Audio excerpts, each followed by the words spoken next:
आमतौर पर जब हम स्टॉक मार्केट के चार्ट्स देखते हैं तो वो सिर्फ ऊबड़-खाबड़, टेढ़ी-मेढ़ी लकीरों का एक कियोटिक जाल लगता है। लेकिन सच्चाई ये है कि इन आंकड़ों के पीछे एक बहुत ही स्ट्रक्चर्ड, एकदम सॉलिड आर्किटेक्चरल ब्लूप्रिंट छुपा होता है। आज के इस एक्सप्लेनर में हम इसी हिडन ब्लूप्रिंट को डिकोड करने वाले हैं। ये पूरा सिस्टम बिल्कुल एक बिल्डिंग की तरह है, जिसमें प्रॉपर ट्रेडिंग के फर्श और छतें होती हैं। तो चलिए सीधे इस कॉन्सेप्ट की गहराई में चलते हैं और इन चार्ट्स के पीछे के असली ढांचे को बेनकाब करते हैं। हमारे इस ब्लूप्रिंट को समझने के लिए इसे 5 हिस्सों में बांटना सबसे सही रहेगा। पहला, मार्केट का फर्श और छत। दूसरा, उन छुपे हुए लेवल्स को पहचानना। तीसरा, जरूरी टेक्निकल ट्रेडिंग टूल्स। चौथा और सबसे इंपॉर्टेंट, ट्रैप्स और फेकआउट से बचना। और आखिरी, एक परफेक्ट ट्रेड को एग्जीक्यूट करना। तो आइए शुरुआत करते हैं इस ब्लूप्रिंट के पहले हिस्से से, यानी फर्श और छत के कॉन्सेप्ट से इस मार्केट आर्किटेक्चर को समझना। अगर ध्यान से देखा जाए तो पूरे स्टॉक मार्केट की मूवमेंट को 2 बहुत ही बेसिक हिस्सों में बांटा जा सकता है। एक होता है सपोर्ट, जो बिल्कुल एक फर्श की तरह काम करता है। ये वो स्पेसिफिक जगह है जहां प्राइस अचानक रुककर वापस ऊपर की तरफ उछलता है। क्यों?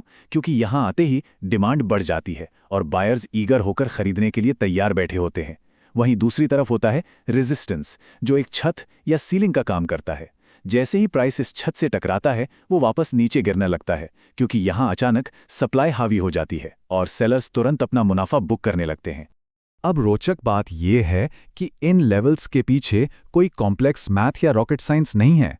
ये स्ट्रिक्टली शुद्ध ह्यूमन साइकोलॉजी और मेमोरी पर बेस्ड हैं। मार्केट में ट्रेड करने वाले लोग पुरानी कीमतों और उन हिस्टोरिकल टर्निंग पॉइंट्स को हमेशा याद रखते हैं। मान लीजिए अगर रिलायंस का स्टॉक पिछली बार 2500 रुपए से पलटा था, तो अगली बार जब प्राइस वहां पहुंचेगा तो दिमाग में सबसे पहला ख्याल यही आता है कि पहले भी यहां से घुमा था, अब भी घूमेगा। और देखते ही देखते ये आम विश्वास एक सेल्फ फुलफिलिंग प्रोफेसी बन जाता है। लोग एक्चुअली उस सपोर्ट पर खरीदारी शुरू कर देते हैं और मार्केट सच में वहां से रिवर्स हो जाता है। अब बढ़ते हैं अपने दूसरे हिस्से की तरफ, जो है इन छुपे हुए इनविजिबल लेवल्स को पहचानना और अपना खुद का ब्लूप्रिंट तैयार करना।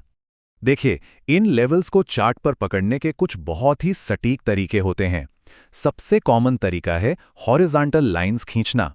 यहां बस ऐसे पॉइंट्स ढूंढने होते हैं जहां प्राइस ने कम से कम 2 या 3 बार टच करके रिएक्शन दिया हो। दूसरा बढ़िया तरीका है ट्रेंड लाइंस का इस्तेमाल करना, जो किसी अप ट्रेंड में लगातार बढ़ते हुए लोस को एक साथ जोड़ती हैं और एक डायनामिक सपोर्ट बनाती हैं।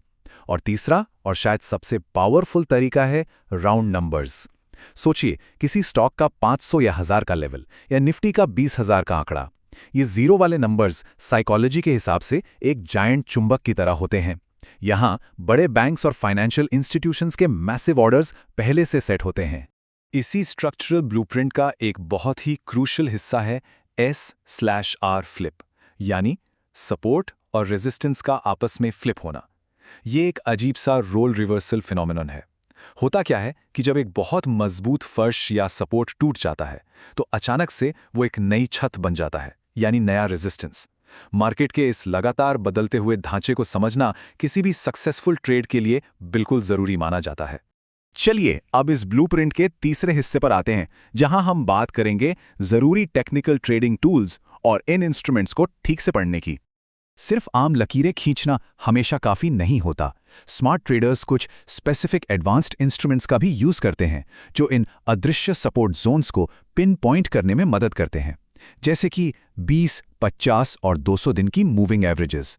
ये आंकड़े प्राइस के साथ साथ एक लचीले डायनामिक सपोर्ट या रेजिस्टेंस का काम करते हैं। इसके अलावा मैथमेटिकली कैलकुलेट किए गए फिबोनाची रिट्रेसमेंट्स होते हैं। इसमें 0.5 और 0.618 के लेवल्स साफ बताते हैं कि एक बड़ी तेजी के बाद प्राइस कितना % नीचे गिरकर वापस एक नया बाउंस ले सकता है। और पिवट पॉइंट्स का तो एक प्रीसेट ऑटोमेटिक फॉर्मूला होता है, जो मार्केट खुलने से पहले ही दिन के सपोर्ट और रेजिस्टेंस लेवल्स ऑटोमेटिकली प्लॉट कर देता है। लेकिन इन सब एडवांस टूल्स के होने के बावजूद एक बड़ा सवाल सबके दिमाग में आता है। अगर प्राइस बहुत तेजी से किसी सपोर्ट या रेजिस्टेंस लाइन को तोड़ दे तो इस बात की पुष्टि कैसी होगी कि वो मूवमेंट असली है या फिर सिर्फ एक धोखा? इस सवाल का सबसे सटीक जवाब देता है मार्केट का अपना लाई डिटेक्टर, और वो है वॉल्यूम। वॉल्यूम से बड़ा सच बोलने वाला टूल और कोई नहीं है। अगर चार्ट पर कोई लेवल एक मैसिव वॉल्यूम के साथ टूट रहा है तो ये क्लियर सिग्नल है कि मार्केट के फंडामेंटल ढांचे में एक रियल और बड़ा शिफ्ट आ रहा है। पर वहीं अगर लाइन टूट जाए और वॉल्यूम बिल्कुल लो हो तो समझ लीजिए ये एक डेंजर साइन है। ये एक खुली चेतावनी होती है कि ये एक फेक ब्रेकआउट या सीधे शब्दों में एक ट्रैप हो सकता है। और ट्रैप्स की बात निकली ही है तो चलिए अपने ब्लूप्रिंट के चौथे हिस्से पर चलते हैं, जो है ट्रैप्स और फेक आउट से बचना और मार्केट के इन शातिर धोखों को पहचानना। सबसे अहम बात जो समझनी जरूरी है वो ये कि अलग अलग टाइम फ्रेम्स पर इन लेवल्स की ताकत बिल्कुल अलग होती है। इनके बीच का अंतर बहुत स्पष्ट होना चाहिए। जो स्ट्रक्चरल लेवल्स डेली या वीकली चार्ट पर बनते हैं वो मेजर होते हैं, यानी बेहद मजबूत। उन्हें हिलाना आसान नहीं होता। लेकिन अगर बिल्कुल वैसे ही लेवल्स 5 मिनट के चार्ट पर ड्रॉ किए जाएं तो वो माइनर और फ्रैजाइल होते हैं, जो थोड़ी सी वोलेटिलिटी आते ही आसानी से टूट सकते हैं। बड़ी पिक्चर को इग्नोर करके सिर्फ छोटे चार्ट्स पर ट्रेड लेना लिटरली आग से खेलने जैसा होता है। और इसी जल्दबाजी में सबसे बड़ा खतरा पैदा होता है, जिसे बुल ट्रैप कहते हैं। ये एक ऐसी क्लासिक गलती है जिसमें बहुत लोग फंसते हैं। मार्केट कभी-कभी जानबूझकर एक फॉल्स ब्रेकआउट क्रिएट करता है। प्राइस रेजिस्टेंस की छत को तोड़कर थोड़ा सा ऊपर चला जाता है। उसे देखकर नए और उत्साहित बायर्स तुरंत एंटर कर जाते हैं और फिर अचानक से प्राइस एकदम से वापस नीचे गिर जाता है। ये इल्यूजन्स खासतौर पर लोगों को चार्ट के गलत साइड पर फंसाने के लिए ही बनाए जाते हैं। इन सभी शातिर तरीकों और जाल से बचने का एक बहुत ही सॉलिड सॉल्यूशन है। सपोर्ट और रेजिस्टेंस को कभी भी किसी एक सिंगल प्राइस पॉइंट या एक पतली लाइन की तरह ड्रॉ नहीं करना चाहिए। दरअसल ये एक पूरा एरिया होता है, एक जोन होता है। इसलिए चार्ट पर पतली लाइन की जगह एक थोड़ा चौड़ा बॉक्स ड्रॉ करना ज़्यादा सटीक और सेफ होता है।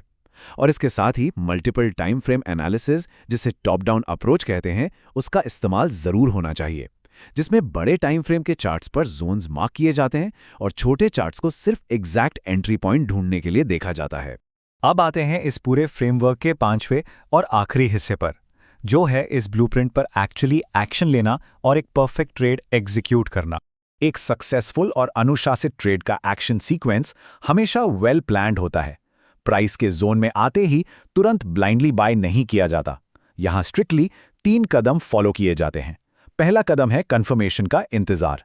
देखना होता है कि क्या उस जोन में कोई पिन बार या हैमर जैसी सॉलिड बुलिश कैंडल बन रही है। दूसरा और सबसे इंपॉर्टेंट, रिस्क को प्रोटेक्ट करना। इसके लिए स्टॉप लॉस को उस फर्श या सपोर्ट जोन के ठीक थोड़ा सा नीचे सेट किया जाता है। और तीसरा कदम है अपना मुनाफा लॉक करना, जहां टारगेट अगली मेजर रेजिस्टेंस यानी अगली छत पर लगाया जाता है।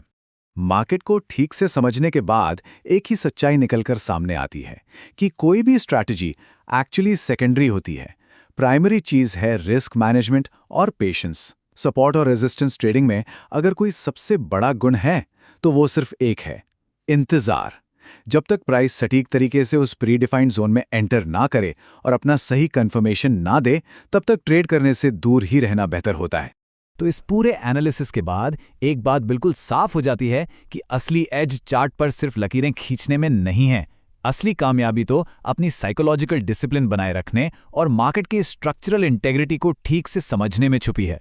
इस एक्सप्लेनर को खत्म करते हुए एक आखिरी सवाल दिमाग में जरूर आता है, क्या आजकल मार्केट में ट्रेड करने वाले एक्चुअली इस ब्लूप्रिंट को मास्टर कर रहे हैं या सिर्फ इन आड़ी टेढ़ी लकीरों के भरोसे कोई जुआ खेल रहे हैं?